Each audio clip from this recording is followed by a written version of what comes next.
হাসান একটা মাগিখোর, আলম হাসান একটা মাগিখোর। আমার জীবন তো নষ্ট করেছে, শর্মিলার জীবনও নষ্ট করেছে, মুক্তার জীবনও নষ্ট করেছে। মুক্তাও নাকি দেশের এসপি অফিসের কাছে শুয়ে বেড়াইতো, তাহলে মুক্তা এখন বিয়ে করে সংসার কাছে কি করে? তুলসী পাতা নয় একটা মাগিখোর।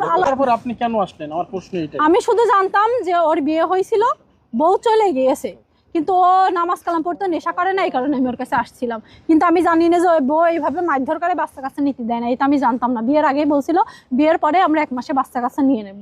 এখনো আমি প্রেগনেন্ট কিনা আমি জানি না, আমি তো ওষুধ খাইনি। হিরো আলম পারে না দেখে বলে চলে যায়। আসলে আপনি তো তার বর্তমান ওয়াইফ, আসলে এরকম কোনো সমস্যা আছে কিনা আলম হাসানের? কি আলম হাসানের শারীরিক কোনো সমস্যা নেই, লুইস তোর গ্রেট, আবার শারীরিক সমস্যা কিসের হবে? দেশের জায়গায় সুতি পছন্দ করে আলম হাসান। মানে আলম হাসান সবকিছু পারফেক্ট থাকার পর তার বউ যাওয়ার কারণ কি? সবকিছু পারফেক্ট থাকার পরেও বউ যায় কিসের জন্য? ও আসলে লোভ লালসাই, ও কন্ট্রোভার্সি করতে চায়। কিন্তু একটা মেয়ে আসলে বিয়ের আগে যেমনই থাক না কেন, বিয়ের পরে চায় না যে তার ইজ্জতহানি হোক। ও চাই যে ওর প্রতিনিয়ত ওর নিয়ে মানুষ কন্ট্রোভার্সি করুক। শাকিব খানের নিয়ে কথা বলার দরকার নেই, ওর নিয়ে মানুষ কথা বলুক, এইটা চাই। ও চাই যে আরো ওর মিলিয়ন মিলিয়ন ভিউ হোক। আপনি আগের ভিডিও দেখেন আর আমার সাথে ভিডিওর পরে দেখেন যে ওর নিয়ে কত, মানে ওর ভিডিও কতটা ভাইরাল হয়েছে। আর আগের ভিডিওর সাথে এখনকার ভিডিও যোগ করে আপনারা দেখেন যে আমি কতটা গুলো সত্যি কথা বলছি আর কত আমি মিথ্যা কথা বলছি কিনা। আর আমি জানি এই ভিডিওতে কথা বলার পরে একটা কথাই বলবো, পতিতা বৃদ্ধি করে ও খানকি বেশে অন্য আমি কিভাবে সংসার করব। আমি তোরে বলি, আমি যদি খানকি বেশেই হই তাহলে তুই বিজিবি চাকরি করতিস, তুই তো সরকারি একটা প্রশাসনের লোক, জেনে শুনে কিভাবে তুই আমার বিয়ে করলি?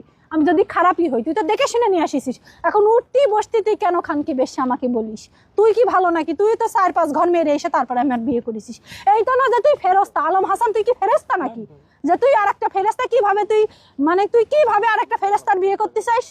তুই তো ফেরেশতা না, তুই সারা জীবন মাগেছিস, এখন হজে বসেছিস। তুই কিভাবে বলিস তুই ফেরেশতা? আর সবসময় বলে মেয়ের মার বিয়ে করা উচিত। আমি প্রত্যেকটা বাংলাদেশের মেয়েদের বলি যে আলম হাসানের আপনারা যেখানে পাবেন সেখানে 2টো করে জুতার বাড়ি দেবেন। ও সব মেয়েদের মা জাতির ছোট করে কথা বলে।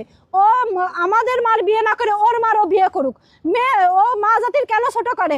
আপনারা যেখানে আলমের পাবেন সেখানে জুতোর বাড়ি দেবেন, তখন দেখবেন এক বউ নিয়ে সংসার করবে, বউ ব্যবসাও ছেড়ে দেবে। রিক্সা চালায় খান ভাই, তাও ভিডিও করে খেয়েন না, বউ ব্যবসা আপনারা করেন না।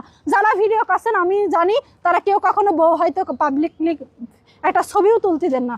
বাড়ি হয়তো কুটুম গেলে আপনারা কুটুমির এক ঘরে খাবার দেন, বউ আর এক ঘরে রাখেন, এরকম করেন। কিন্তু আলম তার বোর ফিগার, ব্যাক সাইড সবকিছু দেখাতে পছন্দ করে। এটা নিয়ে যখনই আমি কথা বলি তখনই সে আমার রাখবে না, এটাই হলো আমার অপরাধ, তাছাড়া কিছু না। এই যে আপনি যাওয়ার